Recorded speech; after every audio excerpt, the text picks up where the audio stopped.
കൽപ്പാത്തിപ്പുഴയുടെ ദൃശ്യങ്ങളാണ് നിങ്ങൾ ഈ കാണുന്നത്. കൽപ്പാത്തിയിലെ രഥോത്സവം നടക്കുന്ന ക്ഷേത്രത്തിൻ്റെ സൈഡിൽ കൂടി ഒഴുകുന്ന ഭാരതപ്പുഴയാണ്. ഇവിടെ കൽപ്പാത്തിപ്പുഴയെന്ന് ഇതിന് പേര് പറയാറുണ്ട്. ഇത് ഭാരതപ്പുഴയാണ് ഈ കാണുന്നത്. ഇവിടെ ബലികർമ്മങ്ങൾ അർപ്പിക്കുന്നതിനും മറ്റും സൗകര്യമുണ്ട്. ഒരുപാട് ആൾക്കാർ ഇവിടെ ബലിയർപ്പിക്കാനും ഇവിടെ ഈ ക്ഷേത്ര പരിസരത്തും ക്ഷേത്രത്തിലും വന്ന് ഇവിടെ കർമ്മങ്ങൾ നിർവഹിക്കുന്നുണ്ട്. അതിനുവേണ്ടി ഇവിടെ പൂജാരികളെല്ലാം ഉണ്ട്. അവരെ സമീപിച്ചാൽ നമുക്ക് ഇവിടെ ബലിയർപ്പിക്കാം. പിന്നെ ധാരാളം തുണി അലക്കുന്നതിനും കുളിക്കുന്നതിനും എല്ലാം ഈ നദി ഉപയോഗിക്കുന്നുണ്ട്.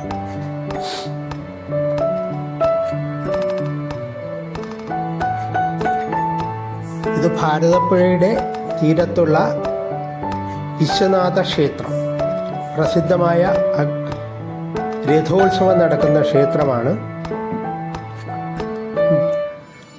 നവംബർ മാസങ്ങളിലാണ് ഇവിടുത്തെ രഥോത്സവം നടക്കുന്നത്. ഇത് പാലക്കാടത്തെ വലിയ ഒരു ഉത്സവമാണ്.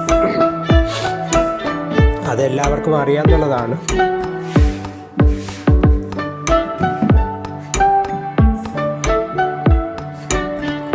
ഈ അഗ്രഹാരങ്ങളിൽ താമസിക്കുന്ന ആൾക്കാരാണ് ഈ രഥം വലിച്ചുകൊണ്ട് പോകുന്നത്. ദേവീ ദേവന്മാരുടെ പ്രതിഷ്ഠയോടു കൂടിയാണ് ഈ രഥം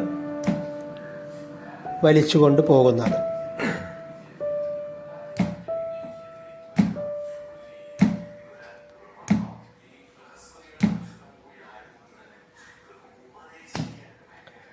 ഇതിപ്പോൾ മഴക്കാലമല്ലാത്തതാണ്. മഴക്കാലമാണെങ്കിൽ നദിയിൽ നല്ല വെള്ളമുണ്ടാവും. ഇപ്പോൾ വെള്ളം വളരെ കുറവാണ്. ഇതെല്ലാം ആൾക്കാർ ബലിയർപ്പിക്കുന്നതാണ്. അതിന് പൂജാരിമാരുണ്ട്.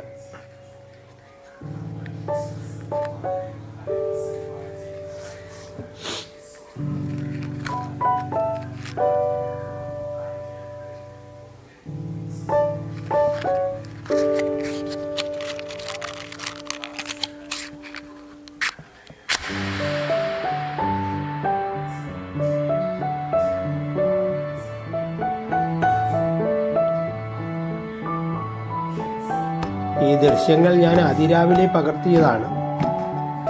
അവിടെ ദർശനം കഴിഞ്ഞതിന് ശേഷം പകർത്തിയ ദൃശ്യങ്ങളാണിത്.